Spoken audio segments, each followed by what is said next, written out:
पूजा, जिसकी अभी अभी शादी हुई है, अपनी आंखों में नई नवेली दुल्हन के हजार सपने सजाए अपने ससुराल की दहलीज पार करती है। लेकिन शादी की पहली ही रात उसके साथ कुछ ऐसा घटित होता है जो उसकी रूह तक को कपा देता है। एक ऐसा भयानक सच जिसकी उसने कभी अपनी सबसे डरावनी कल्पनाओं में भी उम्मीद नहीं की थी। सहमी और टूटी हुई पूजा जब अपनी आखिरी उम्मीद अपनी जेठानी कमलेश के पास हिम्मत जुटाकर अपना दर्द बयां करने जाती है तो सांत्वना के बजाय उसे इनाम में मिलता है चेहरे पर एक जोरदार थप्पड़। पूजा जमीन पर गिरकर बिलख बिलख कर रोने लगती है। आखिर एक नई नवेली दुल्हन के साथ इतना बड़ा धोखा और जुल्म क्यों हुआ, ये कहानी आपको झकझोर कर रख देगी और अंत में एक बहुत गहरी सीख भी देकर जाएगी। लेकिन इस खौफनाक रात तक बात कैसे पहुंची, इसके लिए हमें कहानी के पन्नों को थोड़ा पीछे पलटना होगा। कहानी की असल धुरी है कमलेश। कमलेश एक जिम्मेदार गृहिणी है जो एक भरे पूरे परिवार को संभालती है। उसके परिवार में उसका पति, एक छोटी बेटी, सास, ससुर, एक खामोश दादी और उसका देवर अरुण है। कमलेश के लिए अरुण सिर्फ एक देवर नहीं बल्कि उसके सगे बेटे से भी बढ़कर है। वक्त अपनी रफ्तार से आगे बढ़ता है। अब अरुण जवान हो चुका है और पूरा परिवार उसके लिए रिश्ता देखने जा रहा है। जिस लड़की को देखने पूरा परिवार जा रहा है उसका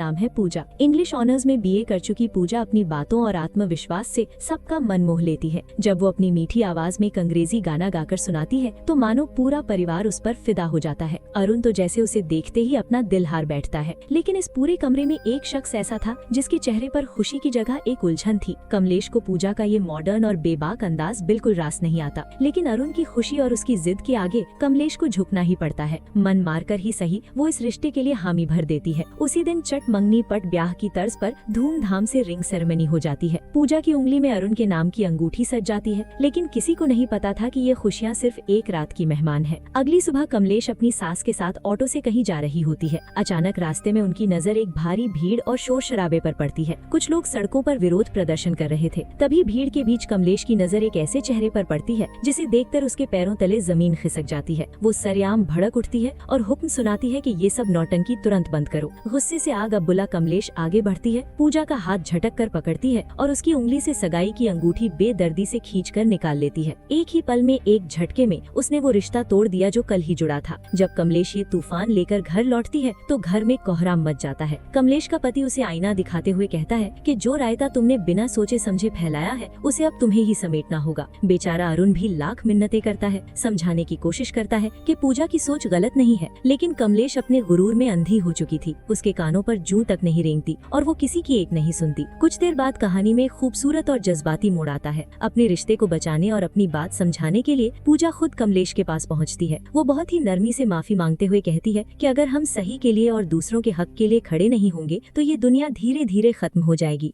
कमलेश जो भले ही पुरानी सोच की थी लेकिन दिल की साफ पूजा की बातों की गहराई को महसूस कर लेती है। उसका दिल पसीज जाता है और वो मुस्कुराकर कहती है कि मुझे बातें जरा देर से समझ आती हैं, लेकिन जब एक बार समझ आ जाए तो मैं सही का साथ कभी नहीं छोड़ती। ये कहकर कमलेश पूरे मान सान के साथ वो अंगूठी वापस पूजा को सौंप देती है।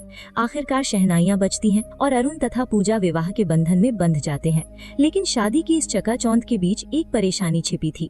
शादी वाले दिन पूजा की तबीयत बेहद खराब थी। तेज बुखार और बदन दर्द के कारण उसका बुरा हाल था। फेरों के वक्त भी वो दवाइयों के सहारे मुश्किल से खुद को खड़ा रख पा रही थी। शादी की रस्में पूरी होने के बाद आती है वो रात जिसे हर नई नवेली दुल्हन अपनी जिंदगी की सबसे खूबसूरत रात मानती है, सुहाग रात। अरुण कमरे में आता है और कुछ इधर उधर की औपचारिक बातों के बाद वो पूजा के करीब आने लगता है। पूजा जो दर्द और बुखार से टूट रही थी बहुत ही स्पष्ट शब्दों में अरुण से कहती है कि मेरी तबीयत बहुत ज्यादा खराब है, मुझे तेज बुखार है और पूरा शरीर दर्द से टूट रहा है, प्लीज आज हम कुछ भी नहीं करेंगे। लेकिन अरुण पर जैसे हवस और पति होने के गुरूर का भूत सवार था। उसने पूजा की एक न सुनी। पूजा के लगातार मिन्नतें करने, रोने और मना करने के बावजूद अरुण ने अपनी मर्दानगी के अंधे नशे में उसके साथ जबरदस्ती की। नई दुल्हन के वो सुनहरे सपने उसी बिस्तर पर बुरी तरह कुचल दिए गए। सुबह की किरणें कमरे में आईं, लेकिन पूजा की दुनिया में हमेशा के लिए अंधेरा छा गया। वो दर्द और सदमे से कराहते हुए बस रोए जा रही थी। अरुण उसे चुप कराने की कोशिश करता है, मानो कोई मामूली बात हुई हो। वो बड़े हक से कहता है कि अरे मैं तुम्हारा पति हूँ, ये तो मेरा हक है, शादी के बाद तो ये सब होता ही है। ये सुनकर पूजा के अंदर का दर्द एक चीख बनकर फूट पड़ता है। वो बिलखते हुए अरुण की आंखों में देखती है और कहती है कि हक तूने मेरा किया है। ये शब्द सुनकर अरुण सन्न रह जाता है, लेकिन अपनी घिनौनी हरकत पर शर्मिंदा होने के बजाय उसकी मर्दानगी को चोट लग जाती है। वो गुस्से से आग अब्बुला होकर कहता है कि अगर तुझे लगता है कि मैंने कुछ गलत किया है तो जा बाहर और चिल्ला चिल्लाकर सबको बता दे। ये कहकर वो निर्दयता से पूजा को कमरे से बाहर निकाल देता है। रोती कांपती पूजा जैसे ही कमरे से बाहर आती है उसकी नजर आंगन में खड़ी कमलेश पर पड़ती है।